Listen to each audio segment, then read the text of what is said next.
Hello बच्चों, नमस्कार। स्वागत है आपका अपने परिवार अंकित एजुकेशन अड्डा पर।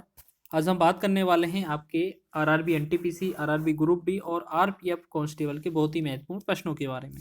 इसमें हम बात करेंगे आज कुछ एपी और जीपी से रिलेटेड कुछ क्वेश्चन लेकर आए हैं, जिसमें आपका समांतर श्रेणी और गुणोत्तर श्रेणी से रिलेटेड क्वेश्चन पूछा जाता है। तो इस तरह इसमें क्वेश्चन किस तरीके का बनता है, एक श्रेणी दी जाती है आपको और उसमें पूछ लिया जाता है उसका पद क्या होगा, पदों का योगफल क्या होगा। तो सिर्फ इस वाले वीडियो में आपको पद से रिलेटेड क्वेश्चन बताया जाएगा, ठीक है। और उसके बाद नेक्स्ट जो वीडियो आएगा वो आपको उसमें योगफल से रिलेटेड क्वेश्चन करा दिए जाएंगे। तो इसमें हम बात करें, एक समांतर श्रेणी लिखी है जिसे हम एपी बोलते हैं, एरिथमेटिक प्रोग्रेशन, ठीक है। एरिथमेटिक प्रोग्रेशन क्या लिखा है, 3, 8, 13, 18, 23 और डॉट डॉट ऐसे ही लिखा है 50 पदों तक। तो इसमें हमारा क्या याद रखना है, यहाँ पर जो ए होता है इसे बोलते हैं हम प्रथम पद, ठीक है। ए होता है उसे बोलते हैं प्रथम पद। प्रथम पद ए होता है, ये जो वैल्यू है कितना है, 3 है। यहाँ पर दूसरा होता है सार्व अंतर। सार्व अंतर या सर्वांतर इस तरीके से होता है। सार्व अंतर को डी लिखा जाता है, जिसे हम क्या करते हैं, और दूसरे पद में से पहला पद घटा देते हैं या तीसरे में से दूसरा पद घटा देते हैं। तो आप एक देखिए, 8 और 3 का डिफरेंस 5 आ जाएगा। डिफरेंस नहीं, सीधा ऐसे दम समझना है आपको कि 8 में से 3 घटाओ कितना बनता है, 5। तो आप ऐसे लिख दें, या 13 में से 8 घटाए तो भी 5। तो आपको ऐसे करना है कि दूसरे पद में से पहला घटाया तो 8 में से 3 घटाया, कितना बना हमारा, 5, ठीक है। तो साथ ही साथ 50वां पद का मतलब है एन बराबर हमें नंबर ऑफ कितना दिया है, 50। तो अब इसका फॉर्मूला जो होता है समांतर श्रेणी का एनवा पद ज्ञात करने के लिए, वो आपको याद रखना है। एनवा पद का फॉर्मूला होता है ए एन बराबर क्या होता है, ए प्लस में एन माइनस 1 इंटू डी। तो आपको याद रखना है, ए की जगह तो एक ही लिखें, ए की जगह 3 लिखेंगे, 3 लिखा था, प्लस आपको एन माइनस 1 करना है। जैसे 50 बोला गया है तो 50 में 1 कम कर देना है, यहाँ पर 49 लिख देंगे, ठीक है। गुणा में डी, डी कितना है, 5 है तो 5 लिख देंगे, बस इसको कैलकुलेट कर देंगे, आंसर हो जाएगा 3 प्लस में 5 नम 45 हो जाएगा, और 5 को 20 4, 5 के 20 4 24। तो हमने देखा 245 में 3 जोड़ेंगे तो ये कितना होगा, 248। 248 जो होगा इस क्वेश्चन का राइट आंसर हो जाएगा। तो आपको याद रखना है, कभी भी समांतर श्रेणी का प्रश्न आए तो उसमें जो पहला पद होता है वो प्रथम पद, और दूसरा पद जो होता है वो दूसरा पद, और पहले दूसरे से जो डिफरेंस मिलेगा मतलब दूसरा माइनस पहला, तो वो होता है सार्वंतर। और ए एन व पद जो होता है वो ये होता है, यहाँ पर ए एन व पद भी लिख देते हैं, कभी कभार टी एन भी लिख देते हैं। तो आपका तरीका यही रहेगा बनाने का। चलिए नेक्स्ट क्वेश्चन की बात करें। यहाँ पर क्वेश्चन देखें, लिखा है उस समांतर श्रेणी का nवा पद ज्ञात कीजिए जिसका पहला पद 5 और सार्वंतर 4 है, ठीक है। जिसका पहला पद 5 और सार्वंतर 4 है तो नौवा पद ज्ञात कीजिए। अब देखिएगा, श्रेणी नहीं दिया है, सीधा वैल्यू दिया गया है। श्रेणी का नौवा पद यानी कि n का वैल्यू 9 दिया गया है। पहला पद 5 है यानी कि a का वैल्यू सीधा 5 दिया गया है, और सार्वंतर 4 है यानी कि d का वैल्यू सीधा 4 दिया गया है। तो आपको सीधा फॉर्मूला निकालना है नौवा पद। ए 9 बराबर क्या होता है, ए प्लस में एन माइनस 1 डी, इस तरीके से होता है इनटू में, ठीक है। तो ए का मतलब है, ए कितना दिया था, 9, सॉरी ए कितना दिया था, 5 दिया था, प्रथम पद 5 था ना, प्लस 9 में से 1 कम करना है, एन माइनस 1 कितना होगा, 9 में से 1 कम करेंगे, एक 8 होगा, गुणा में डी, डी का वैल्यू कितना है, 4 है, बस 5 प्लस में 8 चौके कितना होगा, 32, और 32 में 5 जोड़ेंगे तो ये बनेगा 37। तो इसका जो राइट आंसर होगा वो बी ऑप्शन इसका राइट हो जाएगा।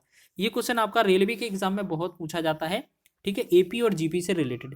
तो इस क्वेश्चन में हमने आपको सिर्फ पद निकालना बताया है, बाकी का जो जोड़ पर आधारित क्वेश्चन होगा वो आगे बताएंगे। नेक्स्ट क्वेश्चन है जो अगला है वो जीपी से रिलेटेड है। जीपी जो होती है वो गुणोत्तर श्रेणी होती है। जैसे लिखा क्या है, दी गई श्रेणी में पदों की संख्या ज्ञात कीजिए।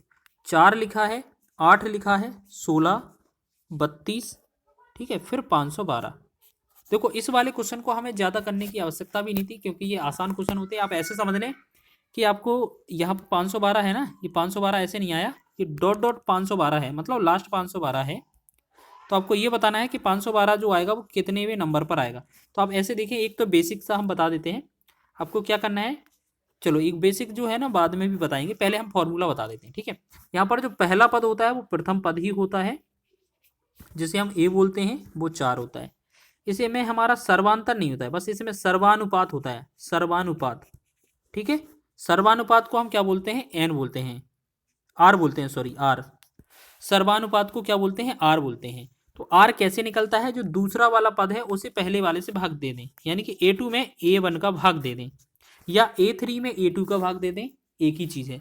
8 में अगर 4 से भाग करेंगे तो ये आएगा 2, मतलब इसमें हमें भाग करना पड़ता है। ठीक है, अब हमें ए का वैल्यू मिल गया। ठीक है, अब हमें ए का वैल्यू मिल गया और आर का वैल्यू मिल गया, और साथ ही साथ हमारे पास एन का वैल्यू हमें ज्ञात करना है। और लास्ट में जो अंतिम पद है, अंतिम पद को हम एल भी लिख सकते हैं, ए एन भी लिख सकते हैं और टी एन भी लिख सकते हैं। कोई भी वैल्यू लिख दें तो अंतिम बराबर अंतिम पद जो होगा वो ए आर की पावर एन माइनस वन के रूप में हो जाएगा। ठीक है, ए आर की पावर एन माइनस वन बराबर अंतिम पद। ठीक है, तो हम ए की वैल्यू लिखेंगे, ए कितना है 4 है, गुणे में आर कितना दिया हुआ है, आर आपका 2 है, 2 की पावर कितना है एन माइनस वन बराबर 512। तो 4 से डिवाइड करें, 4 एकम 4, 4 एकम 4, यहाँ करेंगे 1 4 दूना 8, 3 4 अट्ठे 32। तो हमने देखा 2 की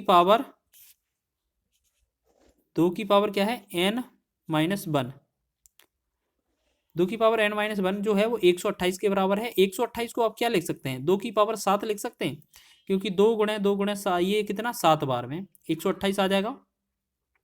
ठीक है, तो अब हम क्या करेंगे कि दो बेस वाले से बेस अगर हटा दें तो हमारा जो पावर है वो पावर बराबर हो जाती है। एन माइनस वन बराबर 7 भी लिख सकते हैं। अब एक को पक्षांतर करेंगे तो एन बराबर 7 में एक जोड़ देंगे, ये इस तरफ 8 हो जाएगा।